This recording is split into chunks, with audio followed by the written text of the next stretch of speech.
दोस्तों ये कहानी तो ऐसे भाई बहन की है जो कि एक आइलैंड पर फंस जाते हैं और दबा के संभोग करते हैं। जहां देखो वहां भटाभट जंगल में, पानी में, समुंदर में भटाभट करते रहते हैं। तो चलिए देखते हैं ये दोनों इस आइलैंड पर कैसे सरवाइव करते हैं। लेकिन यार तुम लाइक और कमेंट नहीं करते, कोई बात नहीं यार। और हमारे न्यू चैनल मिस्टर रिकेप को सब्सक्राइब कर देना, क्योंकि इस पर इससे भी फाड़ मूवीज आने वाली हैं। मूवी की शुरुआत इन्हीं दो भाई बहन के साथ होती है जो कि एक दूसरे के कजन्स हैं और अपने पापा के साथ अपने घर को छोड़कर यूरोप जा रहे होते हैं।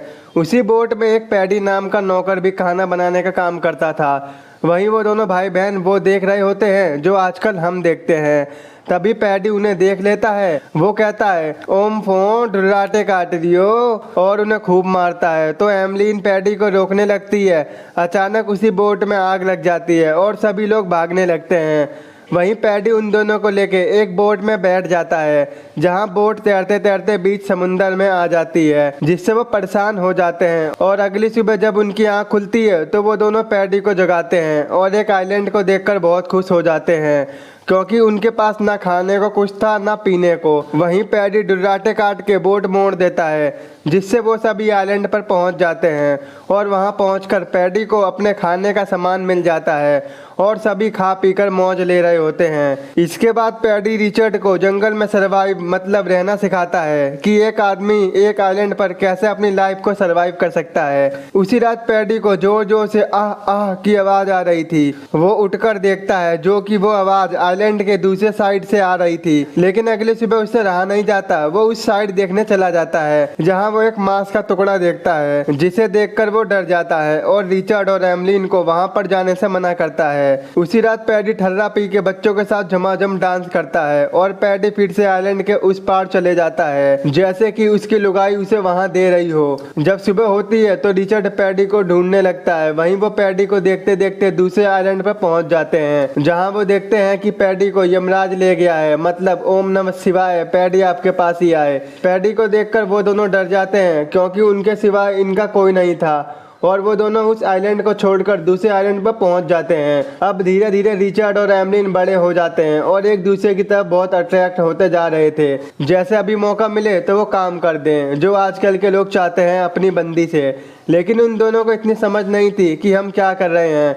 इसके बाद एमलीन जब नहाने जाती है तो उसकी लाइफ का उसे पहली बार पहला पीरियड्स होता है, जिसे देखकर वो डर जाती है। वो रिचर्ड को आवाज देने लगती है, लेकिन एमलीन को फील होता है कि ये ब्लड उस वजह से आ रहा है और वो रिचर्ड को वहां से जाने को कहती है। उसके बाद रिचर्ड एमलीन से पूछता है वो ब्लड कहाँ से आया था, कोई चोट तो नहीं लगी ना तुमको? जिस पर एमलीन कहती है मुझे कुछ नहीं पता। और यहीं से रिचर्ड को पता चलता है कि एमलीन मुझसे बातें छुपाने लगी है। और दूसरी तरफ एमलीन रिचर्ड के प्यार में पागल होती जा रही थी, जैसे उसकी तितली हैंडपंप लेने को तड़प रही हो।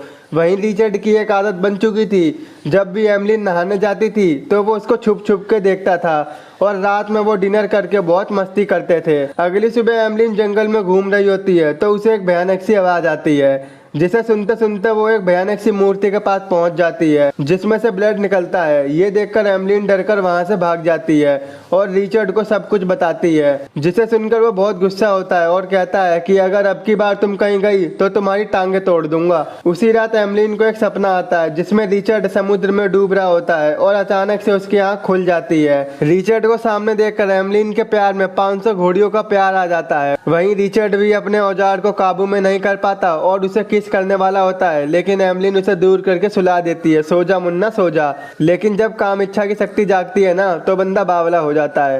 रिचर्ड रात में फिर से एमलीन के पास जाता है, तभी एमलीन जाग जाती है और वो उसे भगा देती है, जहां उन दोनों को कुछ पता नहीं होता कि आखिर हम कर क्या रहे हैं। अगली सुबह रिचर्ड जंगल में घूमने जाता है तो एमलीन कहती है कहाँ चला बे? तो रिचर्ड मन में सोचता है तुझे क्यों बताऊं, तू तो देगी नहीं। लेकिन एमलीन भी रिचर्ड के पीछे पीछे समुद्र के किनारे पहुंच जाती है, जहाँ वो हैंडपंप नचा रहा था। उसे देखकर एमलीन कहती है ये क्या कर रहे हो? तो रिचर्ड कहता है निकल यहाँ से, रैप्टे ही दूंगा खींच के।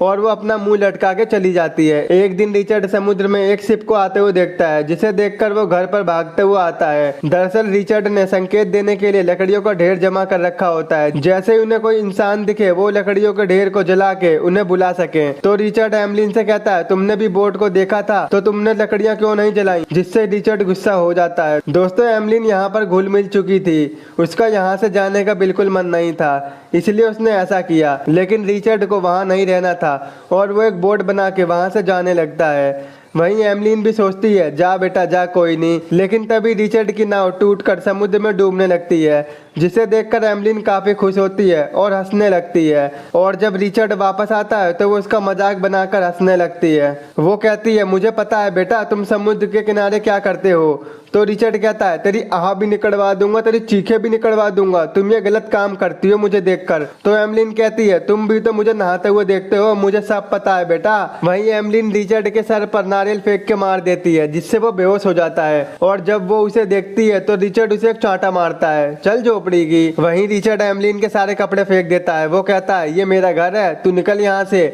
जिसकी वजह से एमलीन को एक गुफा में रहना पड़ता है।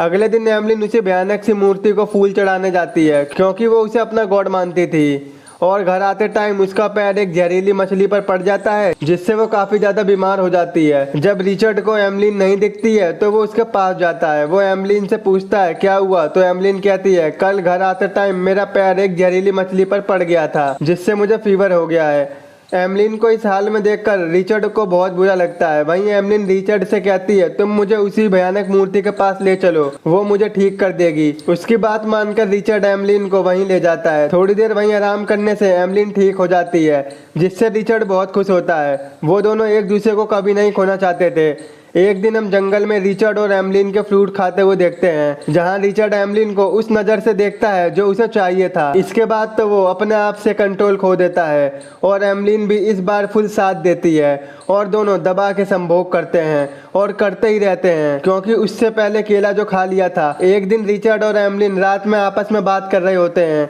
तो रिचर्ड बोलता है क्या बात है, तुम मुझसे क्या छिपा रही हो।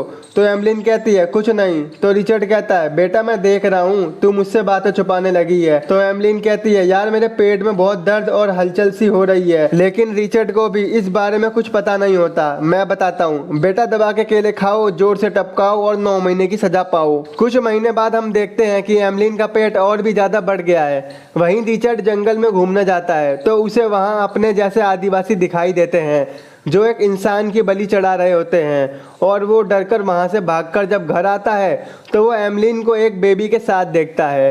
दरअसल एमलीन अब माँ बन गई थी। वहीं उसका बच्चा बहुत रोता है, तो उन्हें लगता है कि इसको भूख लगी है और वो दोनों उसे फल खिलाने लगते हैं। लेकिन भला वो बच्चा फल कैसे खाए, उसे तो मम्मी का मिल्क चाहिए। तभी एमलीन उसको गोद में ले लेती है और वो बच्चा एमलीन का मिल्क पीने लगता है। वहीं रिचर्ड एमलीन को आइलैंड के दूसरी तरफ जाने से सख्त मना करता है और अब ये दोनों अपनी लाइफ में काफी खुश थे। एक दिन रिचर्ड के पापा शिप लेके वहीं से जा रहे होते हैं और अपनी दूरबीन से वो रिचर्ड को देखता है, जिसे लगता है कि ये कोई आदिवासी है, और वो अपनी बोट को मोड़कर चले जाते हैं।